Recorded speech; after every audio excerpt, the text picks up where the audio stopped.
आज मुझे बहुत खुशी है कि इस विश्वविद्यालय जो कि जिसका नाम सारी दुनिया में है, यहाँ से पढ़ लिख करके हमारे तमाम छात्र, हमारे तमाम युवा देश के तमाम प्रशासनिक पदों पर रह करके शासन और प्रशासन चला रहे हैं।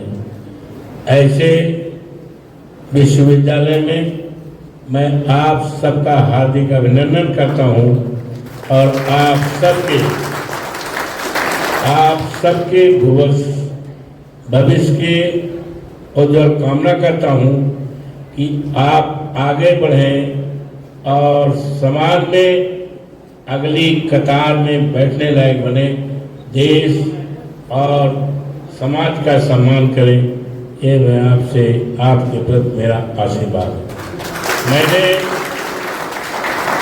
बहुत ही गंभीरता पूर्वक विद्वान प्रोफेसर आदरणीय अजमेर सिंह काजल जी के बहुत ही विद्वतापूर्वक बयानों को मैंने सुना और जिन्होंने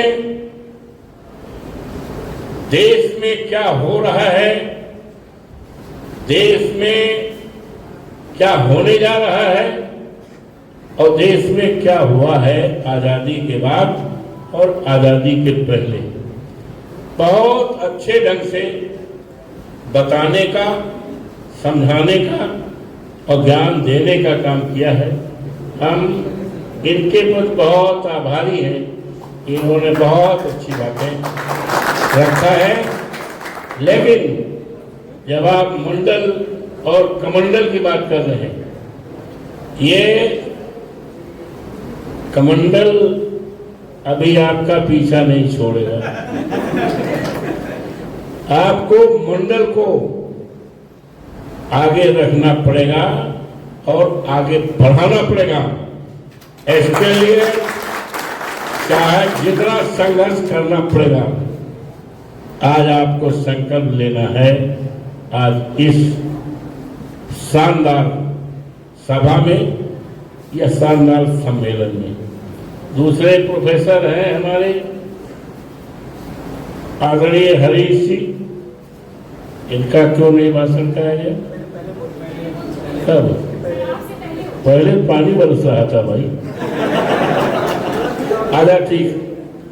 मैं बहुत ही आभारी हूं कि यहाँ के हमारे युवा ने, हमारे छात्रों ने, हमारी बेटियों ने और हमारे बेटों ने समाजवादी की अलग जगाने का ही काम नहीं किया है, बल्कि कुछ लोगों की नींद को हराम कर दिया है।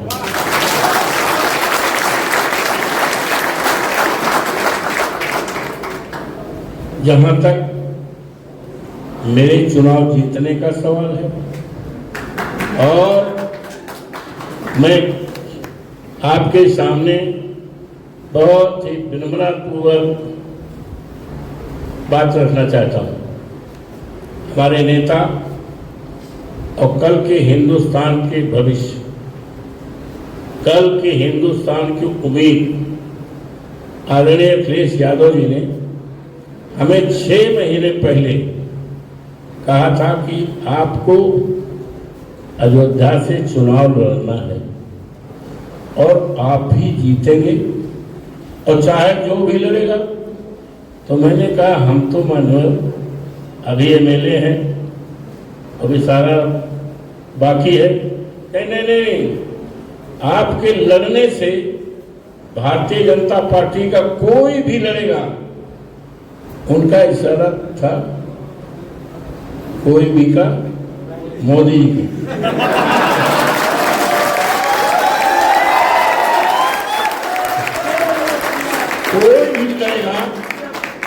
तो आप जीतेंगे, और जब आप जीतेंगे तो पार्टी मजबूत होगी, हम मजबूत होंगे, भारतीय जनता पार्टी का सफाया शुरू हो जाएगा और बीबीसी लंदन बोलेगा और देश दुनिया में आपके नाम की चर्चा होगी, सराहना होगी और बहुत लोगों की धरती खिसकने लगेगी। ये उन्होंने कहा। मैंने कहा मैं तैयार। उन्होंने कहा मैंने सब गणित भाग लगा दिया है, किस बिरादरी का कितना वोट है, हमने सब गणित लगा लिया है, आप निश्चित जीतोगे।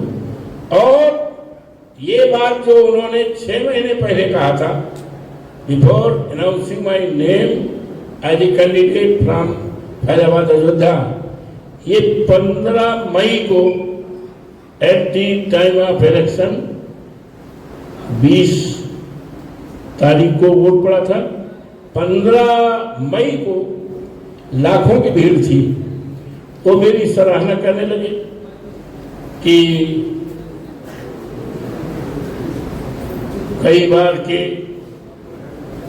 पूर्व मंत्री, 9 बार के विधायक और क्या क्या क्या तारीफ करने लगे।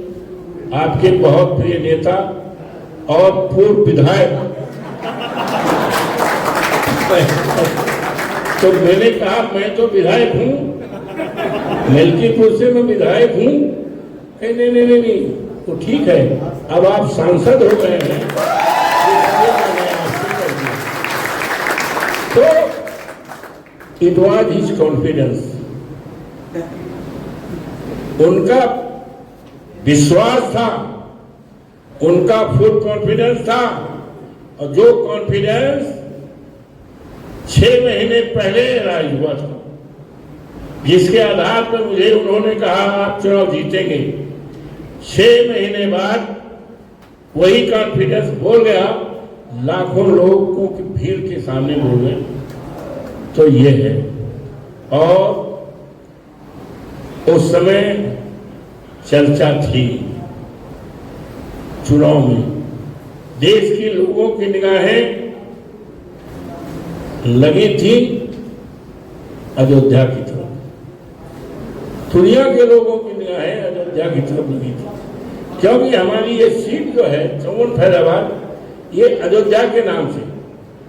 और मुझे आपको बताते हुए खुशी हो रही है कि जब समाजवादी पार्टी, इंडिया गठबंधन, माननीय अखिलेश जी की कृपा से, उनके न्याय से, उनके इंतजाम से जब हम 55-56 हजार वोट से जीत गए, तो आज केवल चर्चा उत्तर प्रदेश में ही नहीं, हिंदुस्तान में नहीं, सारी दुनिया में आज चर्चा हो रही है।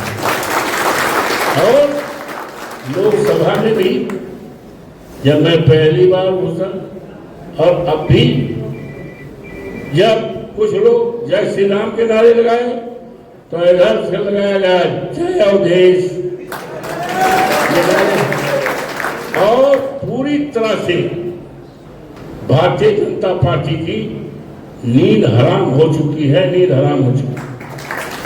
मैंने कहा भी कि अभी तो ये शुरुआत है, और शुरुआत है अयोध्या से, जहां से आप घमंड करते थे और आप कहते थे हम राम को लाए हैं। मैंने कहा नोबडी कैन बिलीव, कोई विश्वास नहीं कर सकता है कि राम के लाने वाले आप नहीं हो। 22 जनवरी को इन्होंने प्राण प्रतिष्ठा किया तो अपने को साबित किया कि राम हमसे छोटे हैं और हम राम से बड़े हैं, हम राम के लाने वाले लोग हैं, ये उन्होंने कहा। तो अब लेकिन मैं आप सबके माध्यम से, और जिस विश्वविद्यालय का नाम सारे देश और दुनिया में है, जहां के आप जैसे युवाओं ने, छात्रों ने देश का सम्मान केवल हिंदुस्तान ही में नहीं दुनिया के तमाम मुल्कों ने सम्मान आपने बढ़ाया है। मैं आपके माध्यम से अयोध्या जनपद के देवतुल्य मतदाताओं को, देवतुल्य बुजुर्गों को, देवतुल्य माताओं, बहनों, बेटियों सबको और देवतुल्य मतदाताओं को आप सबकी तरफ से उनका अभिनंदन करते हैं, स्वागत करते हैं, उनको बधाई देते हैं। और उन्होंने केवल अयोध्या उत्तर प्रदेश में ही नहीं, इस बात का संदेश पूरे देश दुनिया में दी है कि अब राजनीति, धर्म पर आधारित राजनीति इस देश में नहीं चलेगी। इस देश में सांप्रदायिकता का स्थान अब खत्म हो गया है। सांप्रदायिकता का स्थान नहीं है। और भारतीय जनता पार्टी का जो उम्मीदवार मुझसे लड़ा है, वो उस उम्मीदवार की हार नहीं है कि भारतीय जनता पार्टी और संघ परिवार की विचारधारा की हार ये है।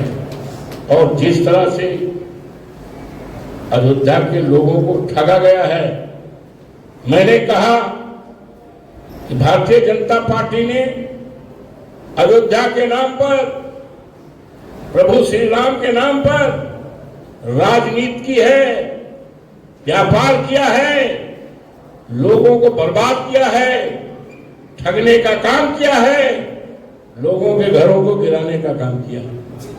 ये है। आप अगर जाकर देखें, हम तो इनवाइट भी करेंगे। अब तो आपने हमें वहां बैठा दिया है ना। आप जब भी आओगे तो पूरी तरह से अब आपको घूमने में, देखने में कोई कठिनाई नहीं है। अब तो आपका सेवक, आप गवाही वहां बैठ गया है। प्रभु श्री राम ने बुला लिया है, प्रभु श्री राम की कृपा हो गई है और प्रभु श्री राम ने उनको भगा दिया है जो प्रभु श्री राम के नाम पर व्यापार करते थे, राजनीति करते थे। इतना है, रामपथ के नाम पर लोगों को, घरों को गिराया गया, उजाड़ा गया। हजारों हजार लोगों के घरों को गिराया गया है और उनको मुआवजा नहीं दिया गया, कंपनसेशन नहीं दिया गया। हमने उसमें कहा था अपने चुनाव में कि हम कंपनसेशन भी दिलाएंगे और जिन अधिकारियों ने बेजा ढंग से आपको प्रताड़ित किया, अपमानित किया है, उनके खिलाफ कार्रवाई भी करेंगे, दंडित भी करेंगे, जितना भी है। और वहां की जमीन, वहां के लोगों को उजाड़ा गया है और बाहर के लोगों को बसाया गया है। ऐसे भी उदाहरण हमें मिले हैं कि एक जमीन भारतीय जनता पार्टी के लोगों ने खरीदा था 2 करोड़ में और 2 घंटे में उस जमीन को 18 करोड़ में बेच दिया। यह है, जमीनों की लूट हुई है, लूट हुई है। और अगर जब जांच पड़ताल होगी तो न जाने कितने लोग जेल के सीटों में जाएंगे, दुनिया की कोई ताकत उनको बचा नहीं पाएगी। यह न्याय हुआ, अत्याचार हुआ। किसानों की जमीन को ले लिया गया। हवाई अड्डा बनने में, हवाई अड्डा बनने में हमें कोई इतराज नहीं, मुझे कोई इतराज नहीं है। इतराज इस बात का है कि किसानों की जमीन, जिनके पास न कोई उद्योग है, न उनका बेटा कहीं सर्विस में है, न उनके पास किसी प्रकार का भत्ता है, न कोई साधन है, उनके पास केवल खेती थी। उस खेती को ले लिया गया और कौड़ी के दाम से ले लिया गया और अपने लोगों को करोड़ों रुपए के दाम से बेचा गया। तमाम योजनाओं के तहत इन्होंने रेखांकित कर दिया था 15 किलोमीटर के रेडियस में कोई किसान अपनी जमीन को बेच नहीं सकता है। लेकिन मैं धन्यवाद देता हूं, आभार प्रकट करता हूं, मेरे चुनाव जीतने के एक सप्ताह के अंदर वो योजना टाइम फिक्स हो गई। सरकार को कहना पड़ा हम उस योजना से किसानों को राहत देते हैं, किसान अपनी खेती करेगा जो चाहेगा। ये हमारी लड़ाई बंद नहीं है, हमारी लड़ाई चालू है और ये लड़ाई केवल अयोध्या में नहीं। आज सबसे बड़ा संकट है कि भारत रत्न बाबा साहब भीमराव अम्बेडकर ने जो संविधान बनाया है, जिस संविधान के रहते और चलते आज आपके बीच में हम 9 बार के विधायक हैं। माननीय नेताजी की कृपा से, श्रद्धेय मुलायम सिंह यादव जी की कृपा से, श्रद्धेय चौधरी चरण सिंह की कृपा से, उन्होंने पहले मुझे 77 में मिनिस्टर बनाया था और माननीय अखिलेश जी की कृपा से और आदरणीय देवतुल्य जनता, मतदाताओं, भाई बहनों, बुजुर्गों की कृपा से और आप सबकी शुभकामनाओं से और शाहबाद के मंत्री। तो अब ये है, लेकिन आज जो समस्या है, सबसे बड़ी समस्या जिसमें हमें चिंता भी करना है और हमें इस लड़ाई को पूरी तरह से, हम जहां भी हैं उस लड़ाई को तेजी से लड़ना है। संविधान पर चुनाव में भी ये बातें आई थी, कुछ लोग बोल गए, हमारे सामने जो चुनाव लड़ रहा था उन्होंने कहा सरकार बनने के लिए 273 चाहिए और संविधान बदलने के लिए 400 की बात आई। ये बात लोगों के सीने में जैसे तीर गड़ती है, पूरी तरह से लोगों ने संकल्प कर लिया जब संविधान हटाना चाहते हैं तो सबसे पहले हम इनको हटा दें। लेकिन इनकी मानसिकता, इनकी विचारधारा, इनकी सोच अभी मरी नहीं है, अभी खत्म नहीं हुई है। ये इनडायरेक्ट वे में हमारे संविधान को खत्म कर रहे, ये सरकारी नौकरियां प्राइवेट हाथों में बेच रहे हैं। आपको सुनकर ताजुब होगा कि अयोध्या में, फैजाबाद में हजारों एकड़ की जमीन इन्होंने अडानी को दे दिया। आज निकला है हजार एकड़ की जमीन जिस पर हमारे सेना के जवान वहां फायरिंग का वो प्रशिक्षण करते थे। 1300 एकड़। ये देश कहां जा रहा है? ये सरकार देश को बेच रही है, ये ईस्ट इंडिया कंपनी के रूप में काम कर रही है। इससे हमें आपको सचेत रहना है, सचेत रहना है। और मुझे खुशी है हमारे युवाओं का, चाहे देश की आजादी का सवाल रहा हो, जब जब देश के ऊपर हमले हुए हैं, हमारे देश के छात्र युवा आगे आकर के उसका मुकाबला किया है। और हमारी असली दौलत, इसी देश की दौलत हीरा जवाहरात सोना चांदी नहीं हुआ करता है, देश की दौलत आप सब हैं। इस देश की दौलत युवा है। इसलिए आज इनका मन टूटा है बेरोजगारी के नाम। आज बेरोजगारी की चर्चा नहीं हो रही है, महंगाई की चर्चा नहीं हो रही है, चाहे विधानसभा हो चाहे लोकसभा, इस पर चर्चा नहीं। आज चर्चा करनी है और संकल्प लेना है कि बाबा साहब भीमराव अम्बेडकर के संविधान पर हम किसी तरह से आंच नहीं आने देंगे। और हमारे देश के लोग बाबा साहब संविधान को बचाने के लिए और प्राण में आखिरी दम तक, आखिरी खून का कतरा है, तब भी बाबा साहब भीमराव अम्बेडकर के संविधान को बचाने के लिए हमेशा तैयार।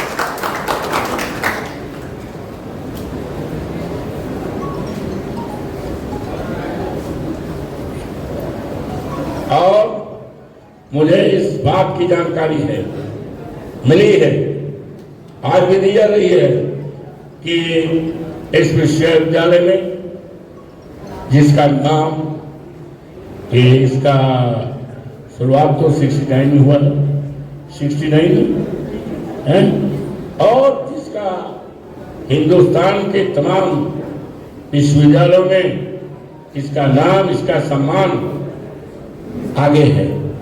लेकिन अफसोस है कि बाबा साहब भीमराव अम्बेडकर ने जो संविधान में अनुसूचित जात के लिए, दलित जात के लिए, अल्पसंख्यकों के लिए, पिछड़ों के लिए जो व्यवस्था बनाई है, उस व्यवस्था को केवल खत्म ही नहीं, उसके साथ बहुत अन्याय कर रहे हैं।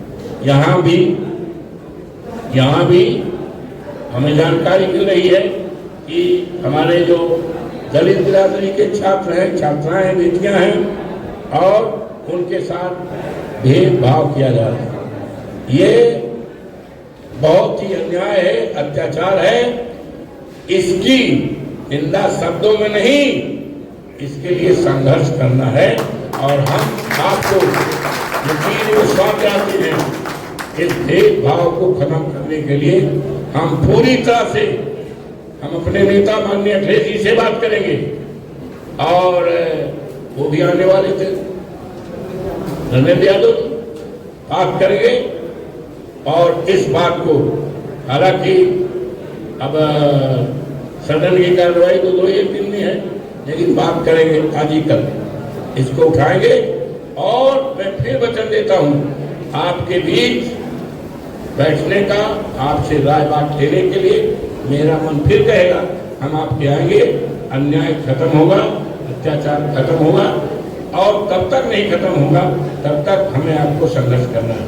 हमें आपसे निवेदन है कि आप स्टूडेंट्स हैं, पढ़ाई में कोई कमी नहीं होनी चाहिए, आगे बढ़ते जाएं, ये सबसे बड़ी ताकत होगी। और इससे आप ये जो जिस तरह का यूनिवर्सिटी